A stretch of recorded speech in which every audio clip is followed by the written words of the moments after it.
এটা কিন্তু ভালো ছিল। Hello hello hello hello hello নিলাম এটা নিলাম।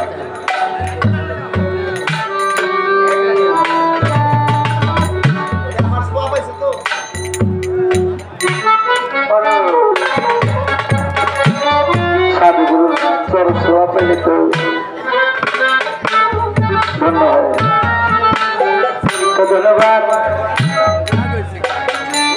আমার বাবাজি আজাদ শিক্ষা সাহেব বাবাজান একটি পাল্লা নির্ধারিত হয়েছে।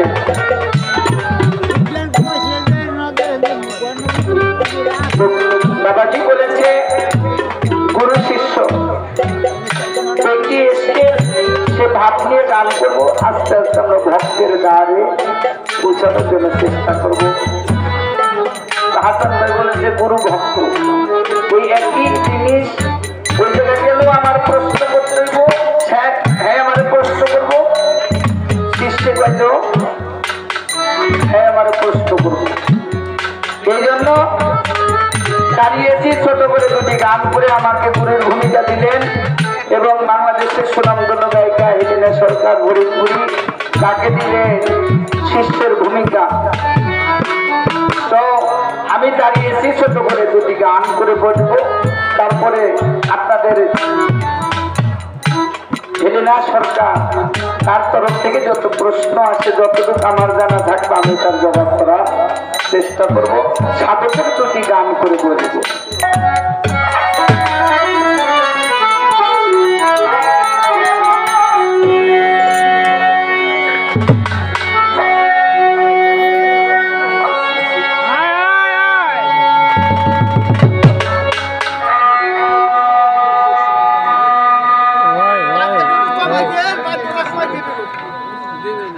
শরীরে একটু কমাই দাও।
ডুবলে মানব তরি ওমন ব্যাপারী কামের পীরের করগাতা পে দাঁড়ি। আমার এক বাবাজি বলেছে 20 বছর যাবৎ কাম করলে আমার মোতার কাছে বললেন, আরে বাবাজি তিনিও বললেন, কি বললেন, একটু বিচার গান শোনায়। আসলে আমরা বিচার গানের শিল্পী, বিশেষ গান শুনতে ভালো পারি না। বিশেষ গান শুনতে হলে বায়না করতে হলো ঢাকায় শিল্পীদের, কি বলে তারা ভালো সুন্দর করে মিউজিক করে গান করবে, ভালো গান করে। আমরা ফরিদপুরের মানুষ দু একটা বিচার গান গাইতে যদি আপনারা সুযোগ দেন। এই জন্য বলেছে ভুল সপ্তম লেগে আমার কদম ঠিক রাখিও সমর্থ রত, আরে ফেলে করগা ঘুরা ঘুরি, আরে ফেলে আছে মজুদ যার নাম ওয়াজেবেল অজুদ, ওয়াজেবেলের কাম বন্ধুর ঘর মেল গাইবে কিনতে, মেল গাইবে কিনবি না দেখে বিশ্বাস করা, না দেখে বিশ্বাস করা নাকি পরিত্যাগ করতে, কি করতে হবে এই খায় রজত করতে।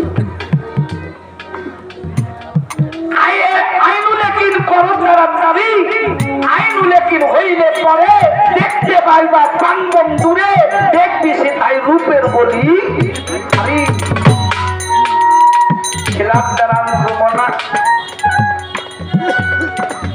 ঠিক করিয়া লৌকা ময়না, এই দেহ তোর লগ্না আয়না করি, আমি না শুনিয়া গুরুর কথা, নিজেই খাইল নিজের মাথা, তাই তো জয়নাল হয় পথের বিশাল।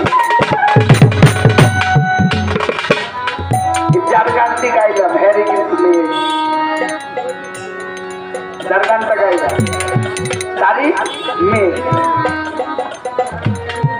আমার বাবাজি কিছু গান লেখছে, যখন আমি ছোট জুড়ি বাজায় গান গাই, জুড়ি বাজায় কান্দে বাজে দিয়ে ফেলা গান। আরে ছেলের আগে থেকে কিন্তু আমার এই আপনারে আমি আমার এলাকায় তার সাথে গান করেছি, তারে নিয়েছি, আমার সে জয়নাল কাকাও যায় সাথে করে। ওনার গানও শুনতাম, ওনার গান শুনলে আমার দাদা গুরু সাধু কায়নাল মেয়ের গান শোনা আমার কাছে মনে হয় সেম সেম দুইজনই গাইছে। তার গান কর কোয়ালিটি ছিল আলাদা, কারণ সব বয়সী গাওয়ার গান গাওয়ার কোয়ালিটি এক না, এক একটা ভাবে এক একজন শিল্পী হয়। কিন্তু কিছু কিছু শিল্পী আছে বাবা হয়ে যায়। এই জন্য আমি এই গানটি করলাম। অনেক মানুষ আছে আমাদের সমাজের মধ্যে এখনো গুরু কি এগুলো বিশ্বাস করে না, গুরু বস্তু কি চিনে না, গুরুকে চিনে না, কোরআন কি কইছে এগুলো আমরা কোনো জানি না বাবা। মানুষের কথা শুনে আমরা কি করি, আমরা এই যে গুরু গোসাই যারা তাদের আরো কি বলতে যাইয়ে বেড়াই। কিন্তু আসেন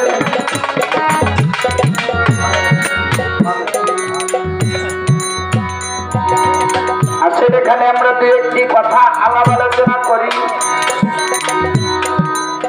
কি করতে হবে, কোরআন এবং হাদিস সম্পর্কে আমাদের কিছু জানা শোনার দরকার আছে কিনা বাবা। তাহলে আমরা গুরু বাড়ি যাই, পীরের বাড়ি যাই, কি জন্য যাই? আমাদের কোরআন কি বলছে বাবা? কোরআন যদি ফয়সালা দেয় তাহলে তো আমাদের হাদিসের প্রয়োজন আছে না, হাদিসের প্রয়োজন নাই। কোরআনের মধ্যে আমার আল্লাহ সূরা ফাতিহার 10 নম্বর আয়াতের মধ্যে আমার আল্লাহ বলতেছে, ইন্নাল্লাযীনা ইউবাউনাকা ইন্নামা ইউবাউনুল্লাহা ইয়াদুল্লাহি ফাওকা আইদিহিম। আমার আল্লাহ বলে, হে আমার হাবিব আপনি জানিয়ে দিন, যারা আপনার হাতে হাত রেখে আহলে বায়াত গ্রহণ করলো তারা আপনার হাতে নয়, আমি আল্লাহর হাতে বায়াত হয়েছে। সুবহানাল্লাহ সুবহানাল্লাহ। এটা কি বললাম? কোরআন। আমাদের সমাজে এই সমস্ত আয়াত শুনছেন নাকি কোন কওমি মাদ্রাসার ইমামদের কাছে আলোচনা করতে? আজকে জুম্মার সালাত যায় বাবা, আহলে বায়াত কি তারা এখনো জানে না, চিনে না। আহলে বায়াত কি কই? পাক পাঞ্জাতন কি কয়নি? আবার আমাদের সমাজে কয় পাক পাঞ্জাতন কি, তারা এগুলোই চিনে না। তাদের কারণে এই পৃথিবী সৃষ্টি হয়েছে, এখনো তারা জানে না। জানলে তারা কয় না কেন? পেটের ভাত বন্ধ হয়ে যাবে, পেটে ভাত খাইব না, সামনে আর রইব না। মানুষ সত্য কথা জানতেছে, সত্য কথা জানতেছে, তার কারণ হলো মিথ্যা দিয়ে কতদিন সত্য ধারা করা যাবে বাবা? মিথ্যা, সত্যটাকে মিথ্যা দিয়ে ঢাকা দেব? মানুষ এখনো বুঝে কোরআন তার হাতে পকেটে, কোরআনের সত্য আমি যা বললাম খুলে দেখেন এইটা আছে কিনা বাবা, তাহলে আমাকে ধরবে। কেননা এরা সত্য কথা বলবে না, তার কারণ হলো আহলে বায়াত কি এগুলো তারা চিনে না। আহলে বায়াত হলো কাদিরে ঘুমের মধ্যে আমার রাসূল পাক সাল্লাল্লাহু আলাইহি ওয়াসাল্লাম উনি যখন বিদায় হজ করলেন, এই বিদায় হজে একটি জায়গার নাম হলো কাদিরে। উনি যখন মক্কা থেকে কিছু দূর আগাইয়া একটি জায়গার নাম হলো কাদির, গাদির স্থানের নাম ঘুম অর্থ জলাশয়। সেখানে একটি গর্ত ছিল, তার মধ্যে পানি ছিল। 4টা উট একত্রিত করে আমার হাবিব বললেন, আমাকে একটি মঞ্চ তৈরি করে দাও। মঞ্চ তৈরি করছে না বাবা, আল্লাহ হাবিব বললেন আমাকে একটা মঞ্চ তৈরি করে দাও। ওনারা মঞ্চ তৈরি করে দিলেন। সেখানে আমার আল্লাহর হাবিব বললেন, মান কুনতুম মাওলাহু ফাহাজা আলিউন মাওলা। আমি যার মাওলা আজ হতে আলী তার মাওলা। খারাপ লাগতেছে বাবারা? কেন যে তুই বিচার গান শুনবি, একটি কথা না বললে বিচার গান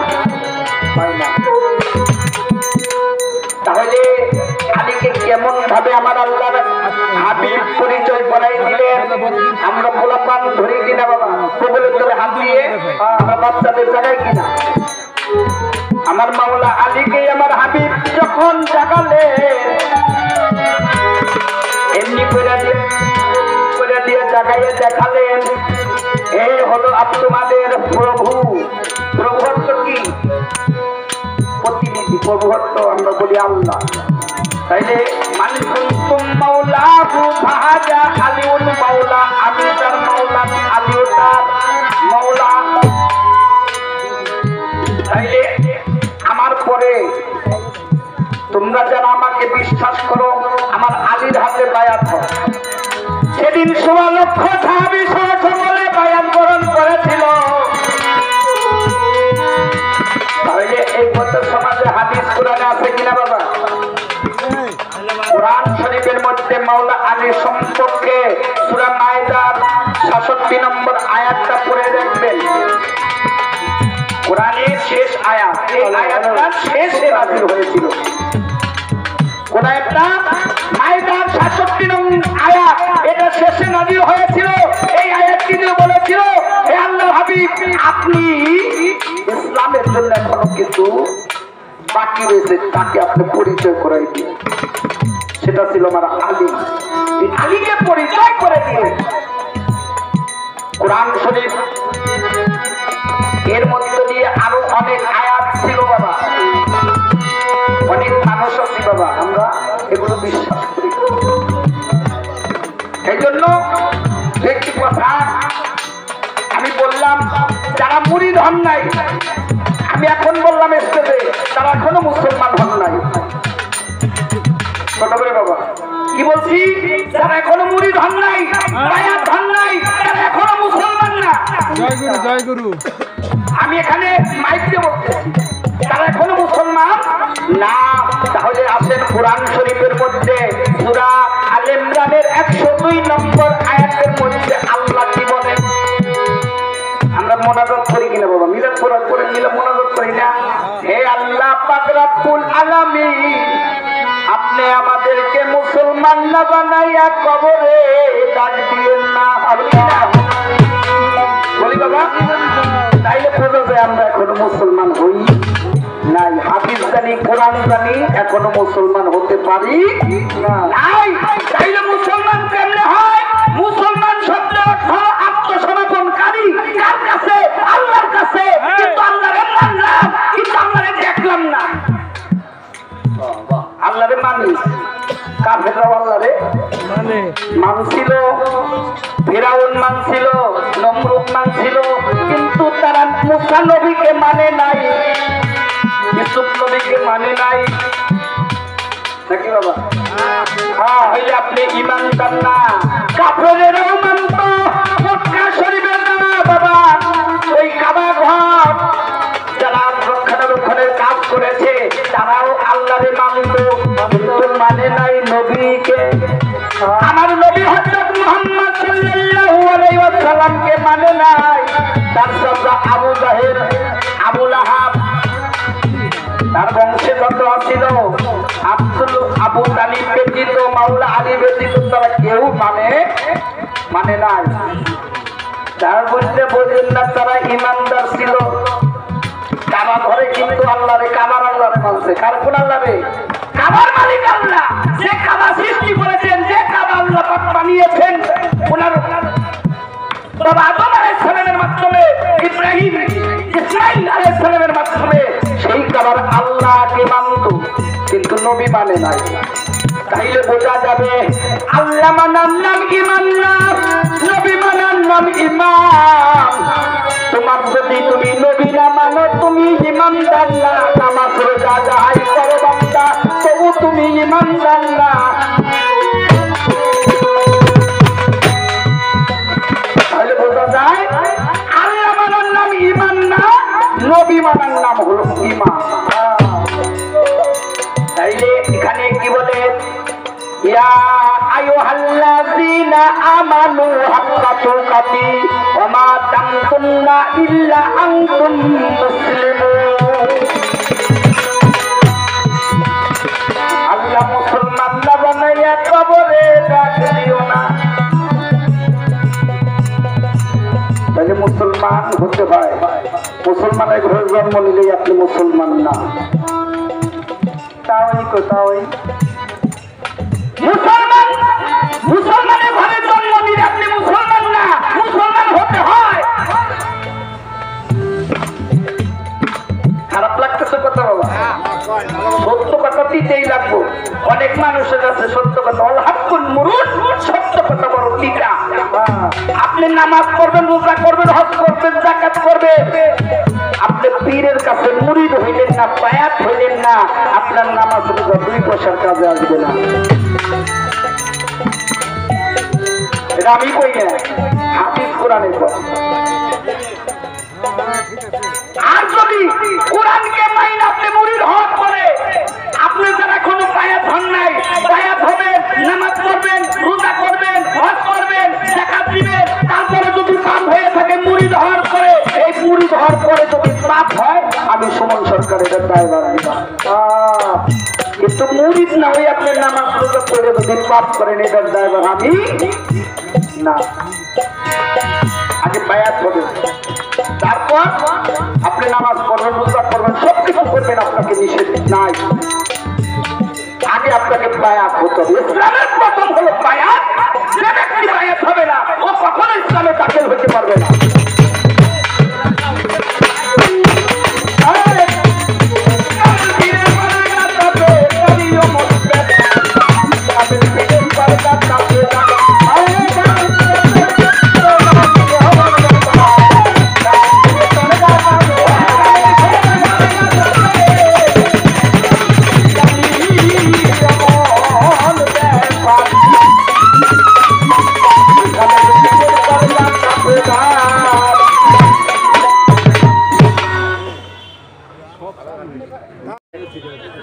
আপনি পীর দেখে শুনে, আপনি যেমন ভাত করে খাইতে গেলে একটু নাড়াচাড়া দিয়ে খান না, আহানে বাজলো কিনে না, ধান আছে কিনে, দেখেন না ভাই? ওইরকম আপনি দেখতে বাজারে যাবে, যে বাজারটা আপনার পছন্দ হবে ওই বাজারটা আপনি মাল খাইবেন, সদাই খাইবেন। সব মাল কি খাইবেন আপনি? যেখানে গেলে আপনার এই দেহটা শান্তি পায়, সেই জায়গাটা আপনি জ্বালাবেন। জ্বালানোর পরে দেখবেন, দেখবেন যে বাজারের লক্ষণটা কি, আখলাখ চরিত্রটা কি, এই পীর কেমন আপনি জানবেন। না যাইলে পীর ধরা যাবে না। ভাত খাবে না সেই না, আর পীর ধরবে না চাই না। বুঝতে পারছেন দাদা ভাই? এইটুকু গল্প করবে, পীর সব পীর বলে ধরা যাবে না। আবার এক প্রকার মানুষ আছে বাবা, এই পীর অমুক ভালো না, তমুক ভালো না, অমুক ভালো না, কিন্তু গুরুর দরবারে গেলে বাবা এমন ভাবে থাকতে হবে, এমন ভাবে নিজেকে মাটির মতো করতে হবে। একটি গানে আছে, মাটির মতো হইয়া খালি কোন করো জীবন মরণ, মুর্শিদের খাস বলে যাবি যদি। আগে নিজেকে মাটি করবেন, মাটি করে গুরুর দরবারে যাবেন, দেখবেন আপনার ওখানে গেলে যদি ভালো লাগে, আপনার দেহটা যদি শান্তি হয়, মুর্শিদের দিক তাকাইবেন, তার কাছে দেখলে যদি সে তার কাছে তারে দেখলে যদি আল্লাহর কথা মনে হয়, তাহলে আপনি তার কাছে যাবেন। অনেক পীর আছে বাবা, কালা পীর পছন্দ হয় না, কালা দেখে পীর পছন্দ হয় না, ওই যে কইলেন না, আগে দেখতে হবে তার গুণ আছে কিনা, গুণ দেখতে হবে। গুণের মানুষ কারা, এদের কাছে যে বায়াত হবে। আরেকটি গান আমি এখান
মায়া পাত্র চাত্র করে থাকে আশা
রাক্সা পাবনা থেকে আগত আমার ইনামুল ভাই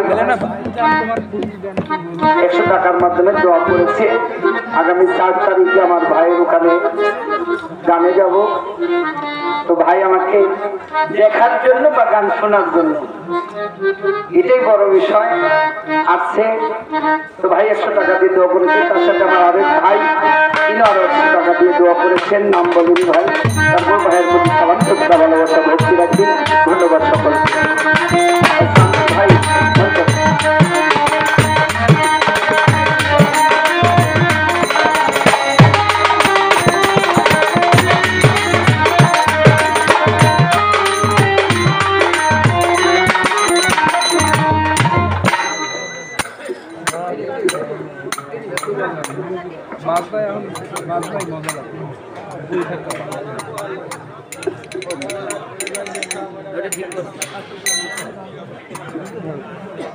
কাটিয়ে দিবেন।